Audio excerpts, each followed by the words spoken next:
Hello friends, मैं advocate and chartered accountant Shilpa Shingare आपको welcome करती हूँ मेरे यूट्यूब चैनल सहकार विश्वा 2020 में, जिस चैनल पे आपको हाउसिंग सोसाइटी रिलेटेड सारी अपडेटेड इन्फॉर्मेशन मिलेगी। काफ़ी सारे वीडियोस हैं इस पे, 50 से ज़्यादा वीडियोस है। हर छोटी छोटी चीज़ जो आपको जिसका आपको क्लैरिफिकेशन चाहिए या जिसकी आपकी समस्या है, क्वेरी है या डाउट है, तो आप ये चैनल को ज़रूर सब्सक्राइब कीजिए। ओके, आज के इस वीडियो में हम लोग देखेंगे कि क्या हाउसिंग सोसाइटी को इंश्योरेंस करना ज़रूरी है।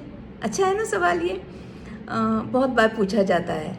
देखो, अगर आप हर housing society Maharashtra cooperative societies act 1960 के अंडर रजिस्टर्ड है, जो एक्ट हमारा 2013 में अमेंड हुआ, फिर उसके बाद में 2019 में उसमें एक अमेंडमेंट हुआ, and I was fortunate enough to be part of that amendment committee.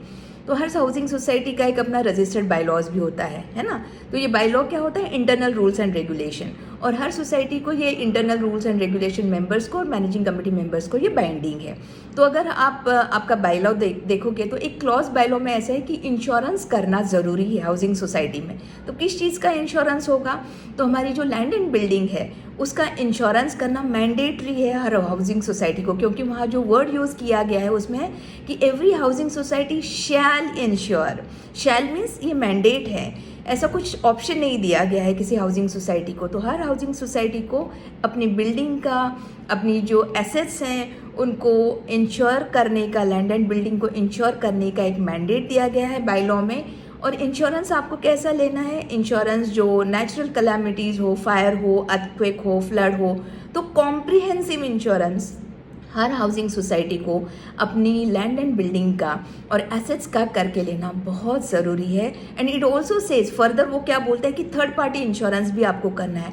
जैसे देखो, एक रिसेंटली आपने पढ़ा होगा कि किसी हाउसिंग सोसाइटी पे किसी मेंबर ने दावा ठोक दिया था कि स्विमिंग पूल में कुछ डेथ हुई थी उसके बच्चे की। तो ये इस तरह की अगर केस या सिचुएशन अपने भी हाउसिंग सोसाइटी में हो तो हमको रेडी होना चाहिए कि कुछ जो कॉम्पनसेशन हमको देना पड़े।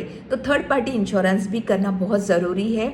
और इसीलिए मेरा हर हाउसिंग सोसाइटी के मैनेजिंग कमेटी मेंबर से अपील है, सिंसियर रिक्वेस्ट है कि आप ये देखें कि आपकी लैंड एंड बिल्डिंग जो है और आपके जो असेट्स हैं ये प्रॉपरली इंश्योर्ड हैं under comprehensive insurance and third party insurance. और हर ऑडिटर जो स्टैट्यूटरी ऑडिटर है हाउसिंग सोसाइटी का, वो देखें कि हर मैनेजिंग कमेटी ये जो कंप्लायंस है इंश्योरेंस का, इसका कंप्लायंस करती है या नहीं। अगर उन्होंने कंप्लायंस नहीं किया है या मैनेजिंग कमेटी ने, या आप उस हाउसिंग सोसाइटी का जिसका आप ऑडिट कर रहे हैं, आपको लगता है कि वहाँ इंश्योरेंस पे कुछ खर्चा ही नहीं हुआ है, बिल्डिंग इंश्योरेंस पे, तो आप प्लीज़ आपकी ऑडिट रिपोर्ट में भी इसको पॉइंट आउट कीजिए। क्योंकि ऑडिट रिपोर्ट में पॉइंट आउट करना मीन्स गलतियाँ निकालना नहीं होता है, बट हमको हर मैनेजिंग कमेटी को बताना है कि कौन सी चीज़ें हैं जो उनके फेवर में हो सकती है। हमको अवेयर करना है उनको कि ये कंप्लायंसेस आपको करनी है, सो दैट नेक्स्ट ऑडिट में वो उसका पूरे तरह से कंप्लायंस करे और हर मैनेजिंग कमेटी मेंबर बहुत सुखद नींद से